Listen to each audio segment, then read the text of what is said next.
Particular जो महिलाएं जो नारा लगाती हैं ब्राह्मणवाद जिंदाबाद, उनको हम यहाँ से बता देना चाहते हैं कि ब्राह्मणवाद मुर्दाबाद था, मुर्दाबाद है और मुर्दाबाद रहेगा। जंतर मंतर पे जब कुलदीप सिंह सेंगर को बेल मिली थी, प्रोटेस्ट चल रहा था जहाँ पे हम डिमांड कर रहे थे कि उनकी बेल रद्द हो, उसी प्रोटेस्ट में मेघा लवरिया आती हैं और मुझसे बहस करती हैं कि क्यों कुलदीप सिंह सेंगर इतने संस्कारी हैं, उन्होंने क्या बिगाड़ा है, वो तो बेल डिज़र्व करते हैं, ये बोलती हैं मेघा लवरिया। ये इनकी मानसिकता है, यही इनकी समझदारी है। और बाद में वो वीडियो सामने आता है कि रेल देंगे, इस तरीके की भाषा बोली जा रही है। साथ ही जो हम देख रहे हैं कि सुप्रीम कोर्ट इस मुद्दे पे कितने तेजी से काम कर रहा है। यही वो सुप्रीम कोर्ट है जो उमर खालिद को बेल नहीं दे रहा है। यही वो सुप्रीम कोर्ट है जिसने कुलदीप सिंह सेंगर को, जो कन्विक्टेड रेपिस्ट हैं, उसको रातों रात उनका जो है वहाँ से उनको निकाला। लेकिन ये रातों रात संज्ञान ले लेता है यूजीसी रेगुलेशन के ऊपर, एक इक्विटी के रेगुलेशन के ऊपर। इस्तेमाल कीजिए, ये आपके आइडियोलॉग्स हैं सावरकर जो ये कहते हैं। आज एक महिला ही ब्राह्मणवाद जिंदाबाद के नारे लगा रही है, ये कितना पीछे लेकर जा रहा है समाज को? नहीं, वही हम तब से मेघा जी अगर कभी मिले तो हम उनको बैठा के समझाएं। अगर कोई महिला हमें वो मिले मेघा जी, तो हम उन्हें बोले कि अगर आप सच में चाहती हैं कि ब्राह्मणवाद जिंदाबाद रहे, तो आप सड़कों पे मत घूमिए टी शर्ट और पैंट पहन के। आप घर जाइए, चार दीवारी के अंदर लंबा सा घूंघट पहनिए और अपने जो पति हैं, अपने पिता हैं, उनके आगे झुक करके उनके पैरों के नीचे बैठिए, क्योंकि आपकी जगह ब्राह्मणवाद ने वही बताई है। मैं वही कह रही हूँ कि पशु, गरीब, शूद्र और नारी का एक ही जगह बताता है ब्राह्मणवाद, और वो है कि वो ताड़ना के अधिकारी हैं, ये मानते हैं। रुचि तिवारी को महिला होने की वजह से सिंपैथी काफ़ी मिल रही है, जिस तरीके से छेड़छाड़ की बात उन्होंने दावा किया है, क्या कहें, कैसे उसका जो है आप लोग जो है उसको तार्किक रूप से स्पष्ट करें, क्या हुआ? नहीं, हर महिला को जो कहती हैं कि उनके साथ शोषण हुआ है, उनको बिल्कुल सिंपैथी और लोगों ने सुनना चाहिए। लेकिन वो महिला जो जिस वीडियो को सर्कुलेट कर रही है, उस वीडियो से अपनी कहानी, अपनी झूठी कहानी को सब्सटेंशिएट नहीं कर पा रही है, तो उस महिला को हम क्या बोले? जो नारीवादी आंदोलन इतने सालों से चला, जिसमें कितने लोगों ने शहादतें दी, अपनी जान गंवाई है, जिसकी वजह से आज महिलाओं के ऊपर अत्याचार को सीरियसली लिया जाता है, आप जैसी महिलाएं उस नारीवादी आंदोलन को पीछे धकेल देती हैं।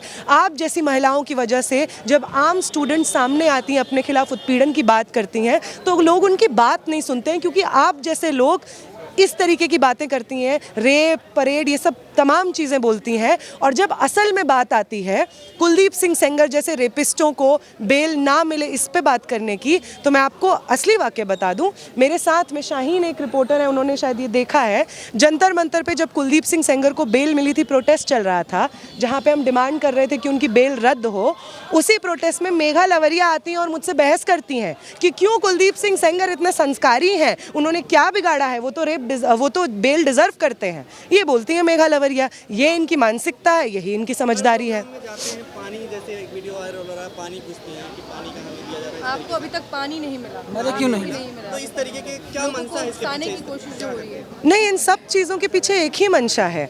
आप जब कहते हैं कि अरे इनको पानी नहीं मिला, लगता है इन्हें पानी पिलाना पड़ेगा, अच्छा इनको पानी नहीं मिला तो तुम साले शब्द इस्तेमाल करती हैं, तुम साले जिंदा कैसे हो, ये वो बोलती हैं।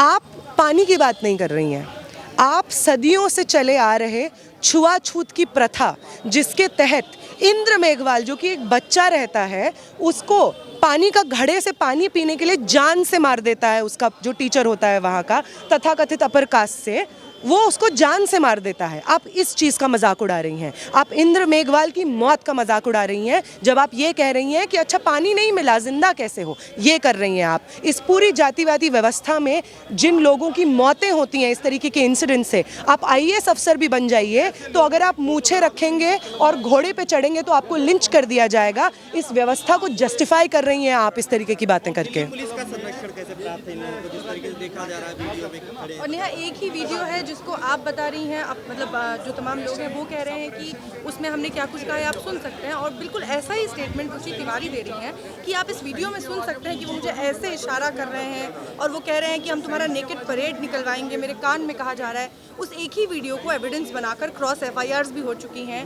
लेकिन जिस तरीके से सोशल मीडिया के जरिए आपने IT सेल की बात कही कि वो वायरल करवा रहे हैं, आपको यहाँ दिल्ली पुलिस और प्रशासन से कितनी उम्मीदें हैं कि फेयर इन्वेस्टिगेशन होगा, क्योंकि दोनों ही पार्टीज ने एक दूसरे पे FIR करवा रखी है। देखिए, दिल्ली पुलिस के ऊपर हमें कितनी उम्मीद है तो हमें उस दिन समझ में आ गई थी जब हम लोग मॉरिस नगर थाने के बाहर थे और हमें बाहर इसलिए आना पड़ा क्योंकि हमें पता चला कि हमारे 2-3 साथी अंदर हैं और उनको लिंच करने के लिए लिटरली एक बावली सी भीड़ पहुंची हुई है और बाद में वो वीडियो सामने आता है कि रेल देंगे, इस तरीके की भाषा बोली जा रही है।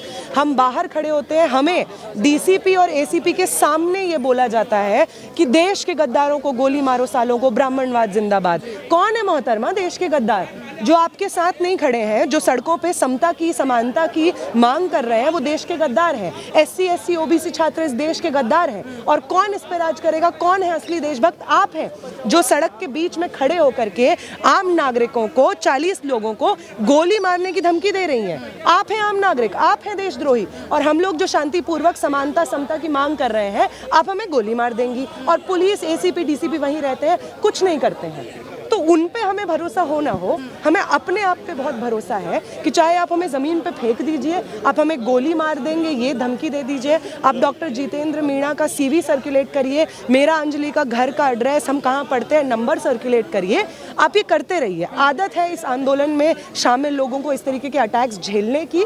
आप ये अटैक्स करते रहिए, ये लड़ाई ऐतिहासिक है और आपके खिलाफ हमारी ये लड़ाई ऐसे ही चलते रहेगी, आप चाहे कुछ भी करें। सरकार ने अपना काम कर दिया, कहा जा रहा है कि इन जातियों में लोगों को बांट दिया, क्या कहते हैं? UGC ने अपना काम कर दिया। यूनिवर्सिटीज़ में, अच्छा, ये यूनिवर्सिटीज़ में जो हो रहा है शायद UGC का वही मकसद था, और इसको लेकर तो सामान्य वर्ग के तमाम लोग कह रहे थे कि अब यूनिवर्सिटीज़ में भी ये भेदभाव मुखर तौर पे सामने आएगा, जो कि हो रहा है। जब रोहित वेमुला की सांस्थानिक हत्या होती है, क्या तब मुखर तौर पे उनको जातिवाद नहीं दिखाई पड़ता है?